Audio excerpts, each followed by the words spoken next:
ಎಲ್ಲರಿಗೂ ನಮಸ್ಕಾರ.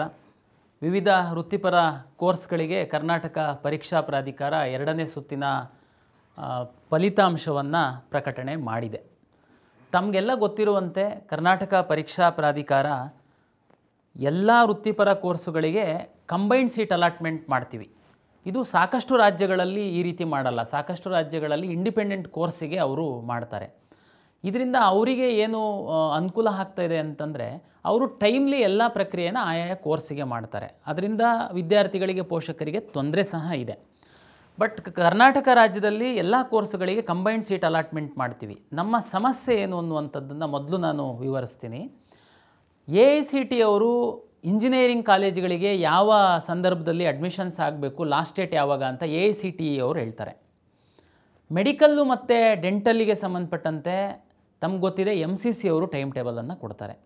ಇದು ಎರಡನ್ನೂ ಅಲೈನ್ ಮಾಡಲಿಕ್ಕೆ ನಮಗೆ ಸಾಕಷ್ಟು ಸಮಸ್ಯೆ ಆಗ್ತಾಯಿದೆ.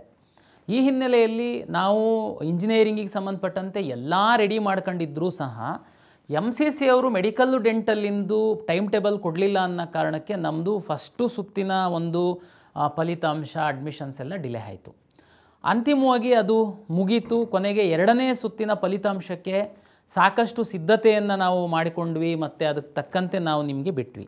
ನಾವು ಏನು ಹೇಳಿದ್ವಿ, MCC ಅವರು ಎರಡನೇ ಸುತ್ತಿನ ಮೆಡಿಕಲ್ಲು ಮತ್ತು ಡೆಂಟಲಿಗೆ ಸಂಬಂಧಪಟ್ಟಂತಹ ಫಲಿತಾಂಶ ಬಿಟ್ಟ ನಂತರ ನಾವು ಮಾಕ್ ರಿಸಲ್ಟನ್ನೇ ಬಿಡ್ತೀವಿ. ಅವರು ಫಲಿತಾಂಶವನ್ನು ಬಿಟ್ಟ ನಂತರ ಕ್ವಿಟ್ ಆಗಲಿಕ್ಕೆ ನಾವು ಅವಕಾಶವನ್ನು ಕೊಡ್ತೀವಿ. ಫ್ರೀಯಾಗಿ ಬೇರೆ ರಾಜ್ಯ ಮತ್ತು MCCನಲ್ಲಿ ಮೆಡಿಕಲ್ಲು ಮತ್ತು ಡೆಂಟಲ್ ಸೀಟ್ ಸಿಕ್ಕಿದ್ದಂಥವರು ಕ್ವಿಟ್ ಮಾಡ್ಕೊಳ್ತಾ ಹೋಗಿ ಏನು ಸೀಟ್ಸು ಅವೈಲಬಲ್ ಸಿಗುತ್ತೆ ಅದನ್ನು ಅದೇ ಸುತ್ತಿನಲ್ಲಿ ಹಾಕ್ಕೊಂಡು ನಾವು ರೀರನ್ ಮಾಡಿ ಎರಡನೇ ಸುತ್ತಿನ ಅಂತಿಮ ಫಲಿತಾಂಶವನ್ನು ಕೊಡ್ತೀವಿ ಅಂತ ನಾವು ಈ ಹಿಂದೆ ಭಾಳ ಸ್ಪಷ್ಟವಾಗಿ ತಮಗೆ ಹೇಳಿದ್ವಿ. ಮತ್ತು ಎರಡನೇ ಸುತ್ತಿನಲ್ಲಿ ಚಾಯ್ಸ್ 1 ಮತ್ತು ಚಾಯ್ಸ್ 4 ಮಾತ್ರ ಕೊಡ್ತೀವಿ ಅಂತ ಸಹ ಹೇಳಿದ್ವಿ. ಏನು ರೀಸನ್? ಸುಮಾರು ಜನ ಸೋಷಿಯಲ್ ಮೀಡಿಯಾದಲ್ಲಿ ಹೇಳಿದರು, ನೋನು ಈ ಹಿಂದೆ ಸಡನ್ ಅಂತ ರೂಲ್ ಚೇಂಜ್ ಮಾಡಿದ್ರಿ, ಮೂರನೇ ಸುತ್ತಿಗೆ ಅಪ್ಗ್ರೇಡೇಷನ್ ಆಗಬೇಕು. ಓಕೆ, ನಾವು ಅದನ್ನೂ ಹೇಳಿದ್ವಿ. ಚಾಯ್ಸ್ 1 ತಗೊಂಡು ಕಾಲೇಜಿಗೆ ಅಡ್ಮಿಷನ್ ಆದಂಥವರು ಮೂರನೇ ಸುತ್ತಿನ ಮಾಪಪ್ ಸುತ್ತಿನಲ್ಲಿ ನಾವು ಸೀಟ್ ಮ್ಯಾಟ್ರಿಕ್ಸನ್ನು ಪಬ್ಲಿಷ್ ಮಾಡ್ತೀವಿ. ಯಾವುದಾದ್ರೂ ಒಳ್ಳೆ ಕಾಲೇಜಲ್ಲಿ ನಿಮಗೆ ಬೇಕಾದಂಥ ಸೀಟ್ಸ್ ಇತ್ತು ಅಂತಂದರೆ ತಾವು ಅಪ್ಗ್ರೇಡೇಷನ್ನಿಗೆ ಅವಕಾಶ ಕೊಡ್ತೀವಿ ಅಂತಲೂ ನಾವು ಹೇಳಿದ್ವಿ. ಜೊತೆಗೆ ಆ ಕಾಲೇಜಿಗೆ ಸೇರಿದರೆ ಅಲ್ಲಿಂದ ನಿಮ್ಮನ್ನು ಫ್ರೀಯಾಗಿ ಅಲ್ಲಿಂದ ಕಾಲೇಜಿಂದ ಮೂವ್ ಆಗಲಿಕ್ಕೂ ಸಹ ನಾವು ಫೆಸಿಲಿಟೇಟ್ ಮಾಡ್ತೀವಿ ಅಂತ ಹೇಳಿದ್ವಿ. ಕೊನೆ ಮೂಮೆಂಟಲ್ಲಿ ಈ ಥರ ಮಾಡಿದರೆ ಮಾಪಪ್ ರೌಂಡಲ್ಲಿ ಸೀಟ್ ಸಿಗ್ತವೆ. ನಿಮಗೆ ಇನ್ನೊಂದು ನಾವು ಆ ಥರ ತೀರ್ಮಾನ ಮಾಡಿದ್ದಕ್ಕೆ ತಮಗೆಲ್ಲರಿಗೆ ಒಂದು ಕ್ಲಾರಿಟಿ ಕೊಡ್ತೀನಿ. ಈ ಹಿಂದಿನ ವರ್ಷಗಳಲ್ಲಿ ಏನಾಗ್ತಾಯಿತ್ತು, ಎರಡನೇ ಸುತ್ತಿನ ಒಂದು ಫಲಿತಾಂಶವನ್ನು ನಾವು ಪಬ್ಲಿಷ್ ಮಾಡ್ತಾಯಿದ್ವಿ, ಅಡ್ಮಿಷನ್ ಶುರು ಮಾಡ್ತಿರ್ಲಿಲ್ಲ. MCC ಅವರು ಪಬ್ಲಿಷ್ ಮಾಡ್ತಿದ್ರು. ಆವಾಗ ನಾವು ನಿಮಗೆ ಅವಕಾಶ ಕೊಡ್ತಾಯಿದ್ವಿ. MCCನಲ್ಲಿ ಹೋಗುವಂಥವ್ರು ಇಲ್ಲಿ ಬಂದು ಕ್ಯಾನ್ಸಲ್ ಮಾಡ್ಕೊಂಡು ಹೋಗಬೇಕು ಅಂತ. ಒಂದಷ್ಟು ಜನ ಬಂದು ಕ್ಯಾನ್ಸಲ್ ಮಾಡ್ಕೊಂಡು ನೀವು MCCಗೆ ಹೋಗ್ತಾಯಿದ್ರಿ. ಆ ಸೀಟು ಹಾಗೆ ಉಳಿತಿತ್ತು. ನಾವು ಅದನ್ನು ಎರಡನೇ ಸುತ್ತಿನಲ್ಲೇ ನಿಮಗೆ ಹಂಚಿಕೆ ಮಾಡ್ತಿರಲಿಲ್ಲ. ಆ ಸೀಟ್ಗಳನ್ನೆಲ್ಲ ನಾವು ಇಟ್ಕೊಂಡು ನಿಮಗೆ ಅಪ್ಗ್ರೇಡೇಷನ್ನಿಗೆ ಅವಕಾಶ ಕೊಡ್ತಾಯಿದ್ವಿ. ಮೂರನೇ ಸುತ್ತಿನಲ್ಲಿ ನಾವು ಅದನ್ನು ರನ್ ಮಾಡ್ತಾಯಿದ್ವಿ. ಆವಾಗ ಸುಮಾರು ಇಂಜಿನಿಯರಿಂಗ್ ಕಾಲೇಜವರು, ಟಾಪ್ ಇಂಜಿನಿಯರಿಂಗ್ ಕಾಲೇಜವ್ರು ಏನಾದರೂ MCCಗೆ ಬಿಟ್ಟೋಗಿತ್ತು ಅಂತಂದರೆ, ನೀವು ವೆಟರ್ನರಿಯವರು MCCಗೆ ಬಿಟ್ಟೋಗಿತ್ತು ಅಂತಂದರೆ ಮೂರನೇ ಸುತ್ತಿನಲ್ಲಿ ಅಪ್ಗ್ರೇಡ್ ಆಗುವಂಥ ಅವಕಾಶಗಳು ಜಾಸ್ತಿ ಇತ್ತು.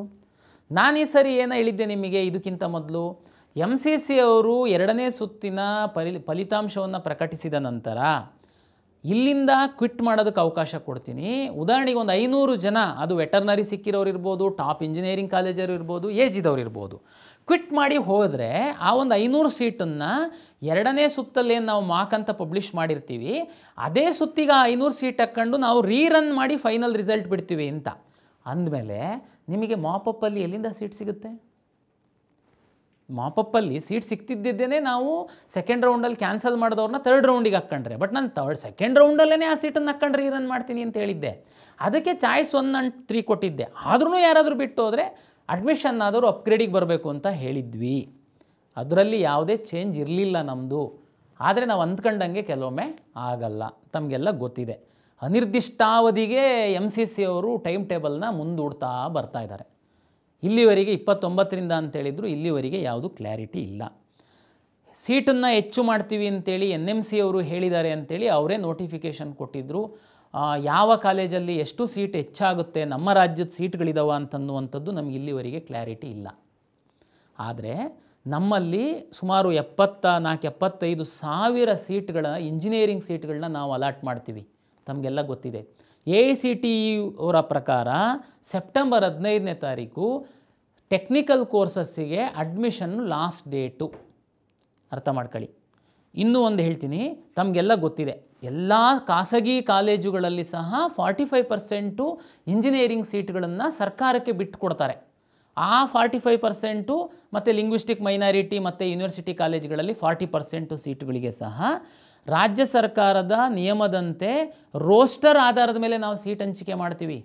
ಸರ್ಕಾರ ನಿಗದಿಪಡಿಸುವಂತಹ ಶುಲ್ಕಕ್ಕೆ ನಾವು ಅಡ್ಮಿಷನ್ ಕೊಡಬೇಕು ಅವರು. ಇದು ಖಾಸಗಿ ಕಾಲೇಜುಗಳ ಮತ್ತು ಸರ್ಕಾರದ ಮಧ್ಯೆ ಆಗಿರುವಂತಹ ಒಂದು ಒಪ್ಪಂದ. ಆ ಒಪ್ಪಂದದಲ್ಲಿ ಇನ್ನೂ ಒಂದು ಹೇಳ್ಬಿಟ್ಟಿದ್ದಾರೆ, ಏನಂತಂದರೆ AICTE ಅವರು ಲಾಸ್ಟ್ ಡೇಟ್ ಯಾವಾಗ ಅಡ್ಮಿಷನಿಗೆ ಕೊಡ್ತಾರೆ ಅದರದ್ದು -10 ಡೇಸ್ವರೆಗೆ KE ಅವರು ಈ 45% ಮತ್ತು 40%ಗೆ ಎಷ್ಟು ರೌಂಡ್ ಬೇಕಾದ್ರೂ ನೀವು ಕೌನ್ಸಿಲಿಂಗ್ ಮಾಡಿ, ನಮ್ಮದು ಅಡ್ಡಿ ಇಲ್ಲ. -10 ಡೇಸು ಅಕಸ್ಮಾತ್ ನೀವು ತುಂಬೋದಕ್ಕಾಗಲಿಲ್ಲ ಅಂತಂದರೆ ಆ ಸೀಟ್ಗಳನ್ನು ನೀವು ಕಾಲೇಜಿಗೆ ಹಸ್ತಾಂತರ ಮಾಡಬೇಕು. ಅದನ್ನು ನಾವು ಕಾಲೇಜವರು ಹೇಗೋ ಹುಡುಕಾಡಿ ನಾವು ಹುಡುಗರಿಗೆ ತುಂಬಿಸ್ಕೊಳ್ತೀವಿ, ನಮಗಿಲ್ಲ ಅಂತಂದರೆ ಲಾಸ್ ಆಗುತ್ತೆ ಅನ್ನುವಂಥದ್ದು ಸರ್ಕಾರ ಮತ್ತು ಖಾಸಗಿ ಕಾಲೇಜುಗಳ ಒಕ್ಕೂಟದ ಮಧ್ಯೆ ಆಗಿರುವಂತಹ ಒಪ್ಪಂದ. ಈಗ ಆ ಒಪ್ಪಂದದ ಪ್ರಕಾರ ನಮಗೆ ಸೆಪ್ಟೆಂಬರ್ 15ಕ್ಕೆ AICTE ಅವ್ರ ಲಾಸ್ಟ್ ಡೇಟ್ ಅಂತಂದರೆ 5ನೇ ತಾರೀಕು -10 ಡೇಸು. ಸೆಪ್ಟೆಂಬರ್ 5ಗೆ ಉಳಿಯುವಂಥ ಸೀಟ್ಗಳನ್ನ ಹ್ಯಾಂಡ್ ಓವರ್ ಮಾಡಿ ಅಂತ ಆಲ್ರೆಡಿ ಲೆಟರ್ ಬರೆದುಬಿಟ್ಟಿದ್ದಾರೆ ನಮಗೆ ಅವರು. ನೋಡಿ, ನಮ್ಮ ಸಮಸ್ಯೆ ಈ ರೀತಿ ಇದೆ. ಎಷ್ಟು ಜನ ಈಗ ಜಸ್ಟ್ 27,000 ಅಷ್ಟೇ ಮಕ್ಕಳು ಅಡ್ಮಿಷನ್ ಆಗಿದ್ದೀರಾ, ಉಳಿದವರೆಲ್ಲ ವೆಯ್ಟ್ ಮಾಡ್ತಾಯಿದ್ದೀರಾ ಅಪ್ಗ್ರೇಡೇಷನ್ನು ಮತ್ತೊಂದು ಈ ರೌಂಡಿಗೆ ಬಂದಿದ್ದೀರಾ ನೀವು. ಹಾಗಾಗಿ ನಾನು MCC ಅವರ ಟೈಮ್ ಟೇಬಲ್ಲಿಗೆ ನಾನು ಈ ಎಲ್ಲ ರೌಂಡ್ಗಳನ್ನ ಅಲೈನ್ ಮಾಡಲಿಕ್ಕೆ ಹೋದರೆ ಪ್ರಾಕ್ಟಿಕಲ್ಲಾಗಿ ಈ ಥರದ್ದು ಸಮಸ್ಯೆಗಳಿದೆ. ಇದು ಮಕ್ಕಳಿಗೆ, ಪೇರೆಂಟ್ಸಿಗೆ ಈ ಒಂದು ಸೂಕ್ಷ್ಮತೆಗಳು ತಮಗೆ ಮಾಹಿತಿ ಗೊತ್ತಿರಲ್ಲ, ಅದು ತಮಗೆ ಮಾಹಿತಿ ಇರಲಿಲ್ಲ. ಆದ್ರೂ ನಾವು ಸ್ಟೂಡೆಂಟು ಮತ್ತು ಪೇರೆಂಟ್ಸ್ ಪರನೇ. ಅದಕ್ಕೇ ನಾವು ನಮ್ಮ ಉನ್ನತ ಶಿಕ್ಷಣ ಸಚಿವರು ಸುಧಾಕರ್ ಸರ್ ಅವರು ಎಸ್ಟರ್ಡೇ ನಾವು ಪ್ರಯತ್ನ ಮಾಡ್ತಾ ಇದ್ದಾರೆ AICTE ಅವರಿಗೆ ಅಟ್ಲೀಸ್ಟ್ ಒಂದು 15 ಡೇಸು ನೀವು ಟೆಕ್ನಿಕಲ್ ಕೋರ್ಸಸ್ಸಿಗೆ ಟೈಮನ್ನು ಎಕ್ಸ್ಟೆಂಡ್ ಮಾಡಿ ಅಂತ ರಿಕ್ವೆಸ್ಟನ್ನು ಕಳಿಸಿದ್ದಾರೆ. ಬಟ್ ಆದರೆ ರಿಕ್ವೆಸ್ಟು ಕನ್ಸಿಡರ್ ಮಾಡ್ತಾರೆ ಮಾಡಲ್ಲ ಅನ್ನುವಂಥದ್ದು ನಮಗೆ ಗೊತ್ತಿಲ್ಲ.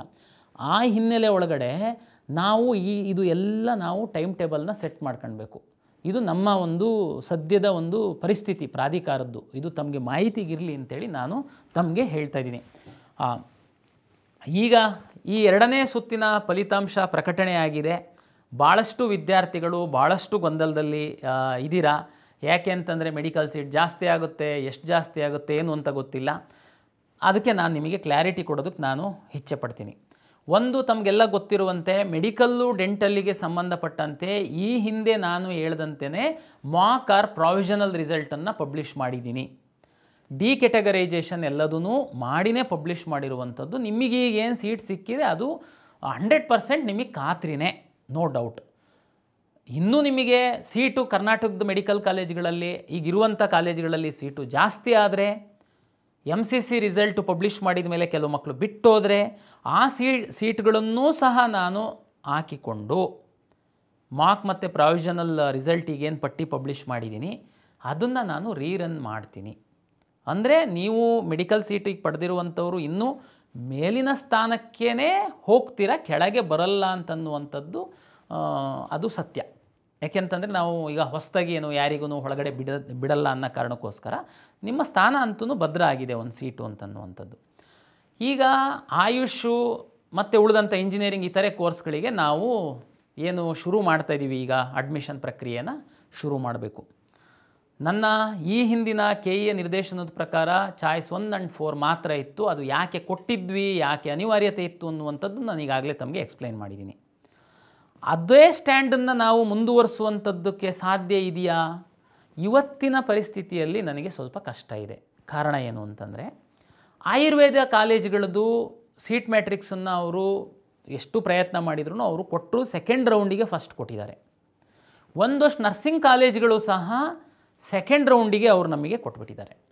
ಈ ಕಾರಣಕ್ಕೋಸ್ಕರ ನಾವು ಚಾಯ್ಸ್ 1 and 4 ಕೊಡುವಂಥದ್ದು, ಕೇವಲ ಚಾಯ್ಸ್ 1 and 4 ಕೊಡುವಂಥದ್ದು ವಿದ್ಯಾರ್ಥಿಗಳ ಹಿತದೃಷ್ಟಿಯಿಂದ ಸೂಕ್ತ ಅಲ್ಲ ಅಂತ ನಾವು ತೀರ್ಮಾನಕ್ಕೆ ಬಂದಿದ್ದೀವಿ. AICTE ಅವರು ಕಟ್ ಆಫ್ ಡೇಟ್ ಇರೋದ್ರಿಂದ ನಮಗೆ ಸ್ವಲ್ಪ ಭಯ ಸಹ ಇದೆ.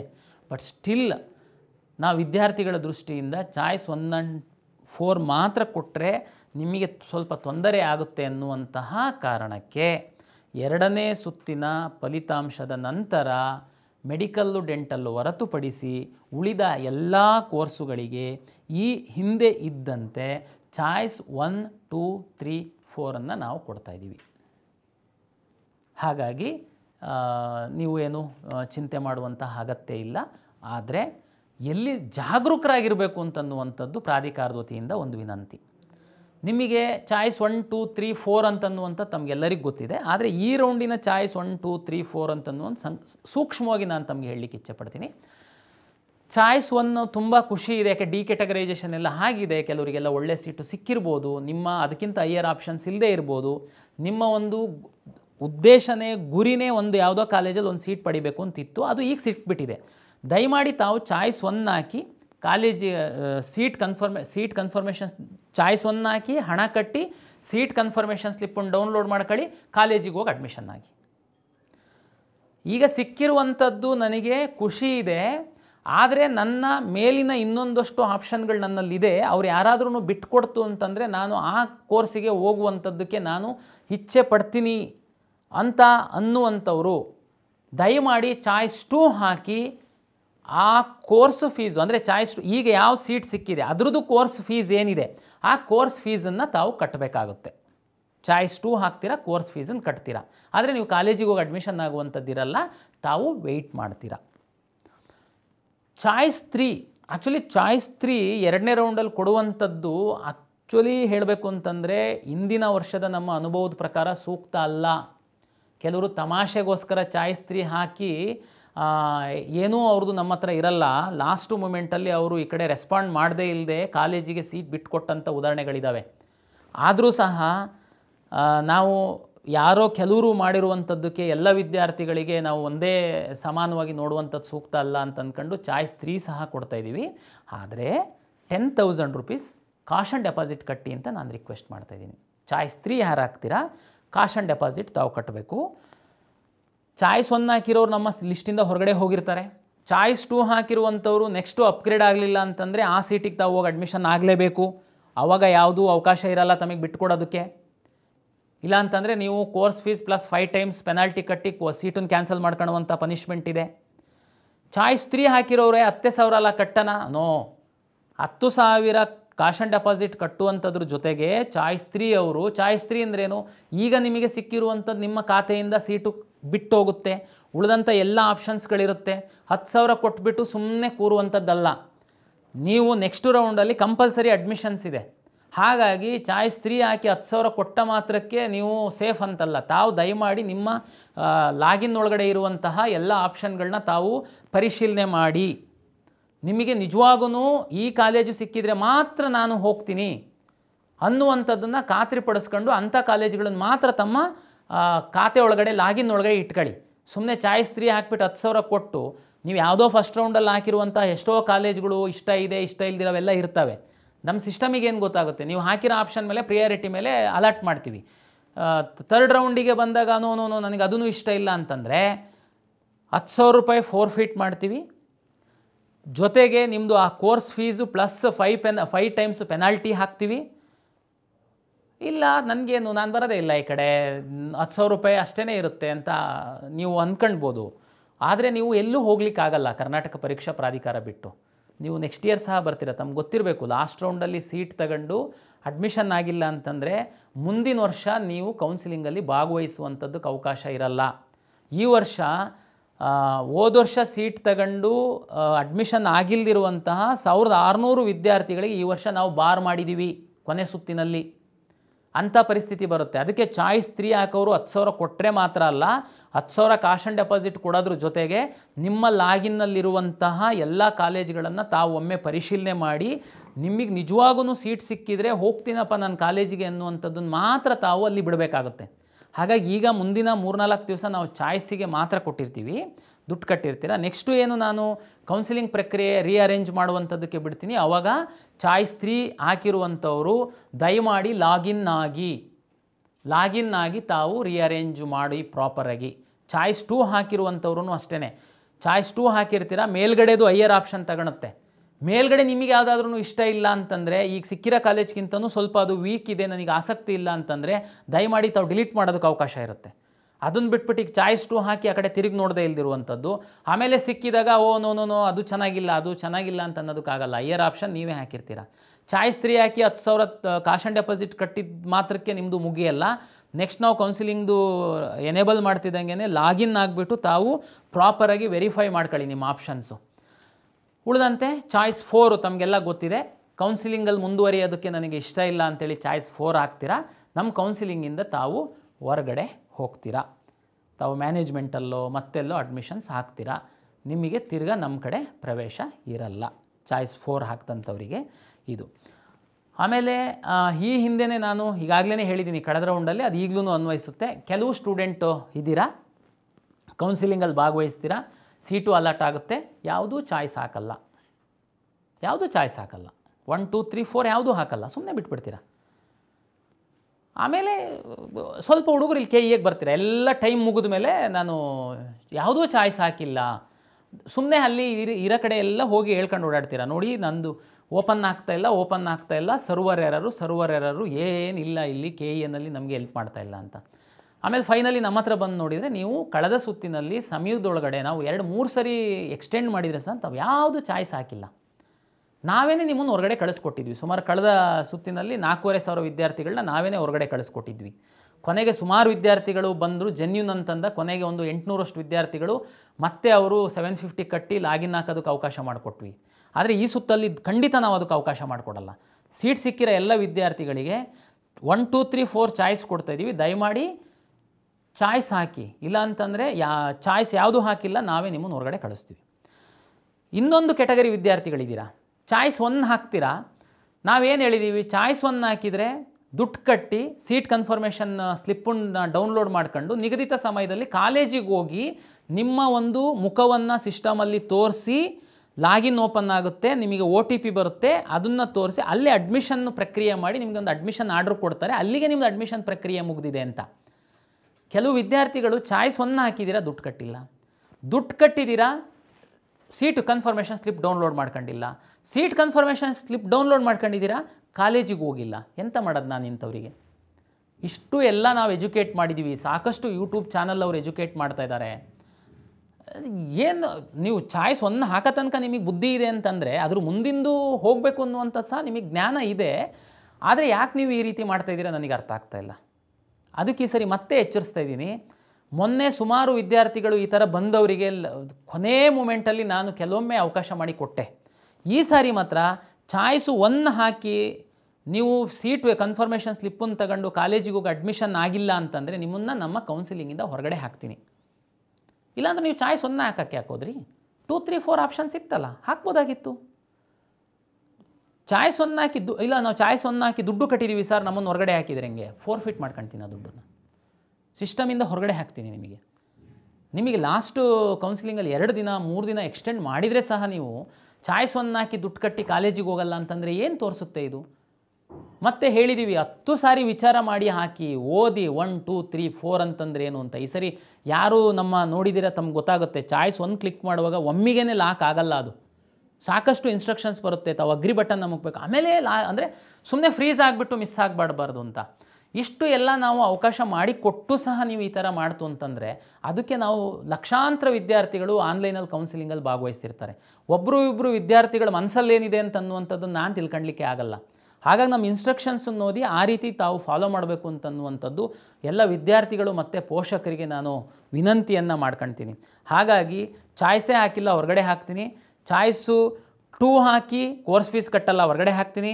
ಚಾಯ್ಸ್ 3 ಹಾಕಿ 10,000 ಕಾಶ್ ಆ್ಯಂಡ್ ಡೆಪಾಸಿಟ್ ಕಟ್ಟಲ್ಲ, ಹೊರಗಡೆ ಹಾಕ್ತೀನಿ. ಚಾಯ್ಸ್ 1 ಹಾಕಿ ದುಡ್ಡು ಕಟ್ಟಿ ಕಾಲೇಜಿಗೆ ಹೋಗಿ ಅಡ್ಮಿಷನ್ ಆಗಲ್ಲ ಅಂಥವ್ರನ್ನ ಸಹ ನಾನು ಸಿಸ್ಟಮಿಂದ ಹೊರಗಡೆ ಹಾಕ್ತೀನಿ.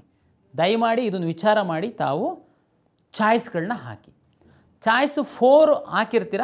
ಲಾಸ್ಟ್ ಟೈಮು ತಮಗೆ ಗೊತ್ತಿದೆ 3 ಮತ್ತು 4ಗೆ ಸ್ವಲ್ಪ ಫ್ಲೆಕ್ಸಿಬಲ್ ಕೊಟ್ಟಿದ್ವಿ ನಾವು. 3 ಮತ್ತು 4 ಚಾಯ್ಸನ್ನು ಹಾಕಿದ್ದಂಥವರು ನಮ್ಮ ಲಾಸ್ಟ್ ಡೇಟ್ ತನಕ ತಾವು ಅದನ್ನು ಇಂಟರ್ಚೇಂಜ್ ಮಾಡ್ಕೊಳ್ಬೋದಾಗಿತ್ತು, ಅಥವಾ ಮತ್ತೆ ಮನಸ್ಸು ಬದಲಾಯಿಸಿ ತಾವು ಚಾಯ್ಸ್ 1 ಕಾಲೇಜಿಗೆ ಹೋಗ್ಬೋದಾಗಿತ್ತು. ಈ ಸಾರಿ 4ಗೆ ಮಾತ್ರ ಅವಕಾಶ ಕೊಡ್ತಾಯಿದ್ದೀನಿ. ಏಕೆಂದರೆ 1 2 3 ಮೂರಕ್ಕೂ ತಾವು ಹಣ ಕಟ್ಟಬೇಕಾಗಿರೋದ್ರಿಂದ ಅದನ್ನು ನಾನು ಮತ್ತೆ ಉಲ್ಟಾ ಸೀದಾ ಮಾಡೋದಕ್ಕೆ ಪ್ರಾಕ್ಟಿಕಲಿ ನಮಗೆ ಕಷ್ಟ. ಅದು ಆ ಕಾರಣಕ್ಕೋಸ್ಕರ ಯಾರಾದ್ರೂ 4 ಹಾಕಿ ತಾವು ಹೊರಗಡೆ ಹೋಗಿದ್ದಂಥವ್ರು ಮತ್ತೆ ಇಲ್ಲ ನಾನು ಅದೇ ಕಾಲೇಜಿಗೆ ಹೋಗಿ ಸೇರ್ತೀನಿ ಅಂತಂದರೆ ಲಾಸ್ಟ್ ಡೇಟ್ ಒಳಗಡೆ ತಾವು ಮತ್ತೆ ಲಾಗಿನ್ ಆಗಿಬಿಟ್ಟು ಚಾಯ್ಸ್ 1 ಹಾಕಿ ಏನು ಫಾರ್ಮಾಲಿಟೀಸ್ ಇದೆ ಮುಗಿಸಿ ಕಾಲೇಜಿಗೆ ಹೋಗುವಂಥ ಒಂದು ಫ್ಲೆಕ್ಸಿಬಿಲಿಟಿನ ನಾನು ಅವಕಾಶವನ್ನು ಮಾಡಿಕೊಟ್ಟಿದ್ದೀನಿ. ತಮಗೆ ಬಹುತೇಕ ಏನು ಗೊಂದಲ ಇಲ್ಲ ಅಂಥೇಳಿ ನಾನು ಭಾವಿಸ್ತೀನಿ. ಸಮಯ ತುಂಬ ಕಡಿಮೆ ಇದೆ. AICTE ಅವರು ನಮಗೇನಾದ್ರೂ ಟೈಮ್ ಎಕ್ಸ್ಟೆಂಡ್ ಮಾಡಲಿಲ್ಲ ಟೆಕ್ನಿಕಲ್ ಕೋರ್ಸಸ್ಸಿಗೆ ಅಂತಂದರೆ ನಮಗೆ ತುಂಬ ಕಡಿಮೆ ಸಮಯ ಇದೆ. ಹಾಗಾಗಿ ದಯಮಾಡಿ ನಾನು ಟೈಮ್ ಟೇಬಲ್ ಏನು ಕೊಡ್ತೀನಿ ಆ ಟೈಮ್ ಟೇಬಲ್ಲಿಗೇ ತಾವು ಸ್ಟಿಕನ್ ಆಗಿ ದಯಮಾಡಿ ಆ ಟೈಮ್ ಟೇಬಲ್ ಒಳಗಡೆನೇ ತಾವು ಎಲ್ಲ ಪ್ರಕ್ರಿಯೆಯನ್ನು ಮಾಡ್ತೀರಾ ಅಂಥೇಳಿ ನಾನು ಭಾವಿಸಿದ್ದೀನಿ. ಹಾಗಾಗಿ ಮೆಡಿಕಲ್ಲು ಮತ್ತು ಡೆಂಟಲ್ ವಿದ್ಯಾರ್ಥಿಗಳು ತಮಗೆ ಮಾಕ್ ಆರ್ ಪ್ರಾವಿಷನಲ್ ಅಂತೇಳಿ ನಾನು ಪಬ್ಲಿಷ್ ಮಾಡಿದ್ದೀನಿ. ತಾವು ಅದನ್ನು ನೋಡಿ ಖುಷಿಪಡಿ ಸೀಟ್ ಸಿಕ್ಕಿದ್ದಂಥವರು ಸಮಾಧಾನವಾಗಿ MCC ಅವರ ಒಂದು ಸುತ್ತು ಶುರುವಾಗ ತನಕ ಅವರ ರಿಸಲ್ಟ್ ಬರೋ ತನಕ ಸಮಾಧಾನವಾಗಿರಿ. ನಿಮಗೆ ಯಾವ ಒಂದು ಪ್ರಕ್ರಿಯೆಗಳಿಲ್ಲ, ಹಣ ಕಟ್ಟುವಂಥದ್ದು, ಕ್ಯಾನ್ಸಲ್ ಮಾಡಿಕೊಳ್ಳುವಂಥದ್ದು, ಅದು ಯಾವುದಕ್ಕೂ ಈಗ ಅವಕಾಶ ಇಲ್ಲ. MCC ಅವರು ಏನು ಇದು ನಮ್ಮದು ಮಾಕ್ ಆ್ಯಂಡ್ ಪ್ರಾವಿಷನಲ್. ಆ್ಯಕ್ಚುಲಿ ನಾವು MCC ಅವರು ಟೈಮ್ ಟೇಬಲ್ ಬಂದಮೇಲೇ ಮಾಡಬೇಕು. ಬಟ್ ನಾವು ಕಂಬೈನ್ ಮಾಡಲಿಕ್ಕೂ ಕರ್ನಾಟಕದಲ್ಲಿ ನಾವು ಮಾಡಿ ಅದಕ್ಕೇ ಮಾಕ್ ಆರ್ ಪ್ರಾವಿಷನಲ್ ಅಂತ ಹೇಳಿದ್ದೀವಿ ಮೆಡಿಕಲ್ ಮತ್ತು ಡೆಂಟಲ್ ಅವರಿಗೆ. ಹಾಗಾಗಿ ತಮ್ಮದು ಯಾವುದೂ ಕೆಲಸಗಳಿರಲ್ಲ. ತಾವು ಇನ್ನೊಂದು 1 ವಾರಗಳ ಕಾಲ ತಾವು ಸಮಾಧಾನವಾಗಿರಿ, ತಮಗೆ ಯಾವುದು ಕೆಲಸ ಇಲ್ಲ ಅಂತೇಳಿ ಹೇಳ್ತಾ MCC ಅವರು ಶೆಡ್ಯೂಲ್ ಕೊಟ್ಟ ಮೇಲೆ ಕರ್ನಾಟಕ ಕಾಲೇಜುಗಳಲ್ಲಿ ಮೆಡಿಕಲ್ ಸೀಟು ಜಾಸ್ತಿ ಆದಮೇಲೆ ಯಾವುದಾದ್ರೂ ಹೊಸ ಕಾಲೇಜಿಗೆ ಏನಾದ್ರೂ ಸೀಟ್ಗಳು ಬಂದರೆ ಸಣ್ಣ ಪುಟ್ಟ ಬದಲಾವಣೆಗಳನ್ನ ನಾವು ಮಾಡಬೇಕಾಗುತ್ತೆ. ಅದನ್ನು ಖಂಡಿತ ನಾನು ತಮಗೆ ತಿಳಿಸ್ಕೊಡ್ತೀನಿ. ವಿವರವಾದ ಒಂದು ಮಾರ್ಗಸೂಚಿಗಳನ್ನು ನಾನು ಪ್ರಕಟಿಸ್ತೀನಿ. ಹಾಗಾಗಿ ಕರ್ನಾಟಕ ಪರೀಕ್ಷಾ ಪ್ರಾಧಿಕಾರದ ವೆಬ್ಸೈಟನ್ನು ತಾವು ನೋಡ್ತಾ ಇರಿ ಅಂತೇಳಿ ವಿನಂತಿಯನ್ನು ಮಾಡಿಕೊಳ್ತಾ, ಪ್ರಾಧಿಕಾರ ನಿಗದಿಪಡಿಸಿರುವಂತಹ 2ನೇ ಸುತ್ತಿನ ಒಂದು ಅಡ್ಮಿಷನ್ ಪ್ರಕ್ರಿಯೆಯಲ್ಲಿ ತಾವು ಸಮಯಕ್ಕೆ ಸರಿಯಾಗಿ ಭಾಗಿಯಾಗಿ ಅಂತೇಳಿ ಹೇಳ್ತಾ ಎಲ್ಲ ವಿದ್ಯಾರ್ಥಿಗಳಿಗೆ ಹಾಗೂ ಪೋಷಕರಿಗೆ ಪ್ರಾಧಿಕಾರದ ವತಿಯಿಂದ ಮತ್ತೊಮ್ಮೆ ನಮಸ್ಕಾರಗಳು.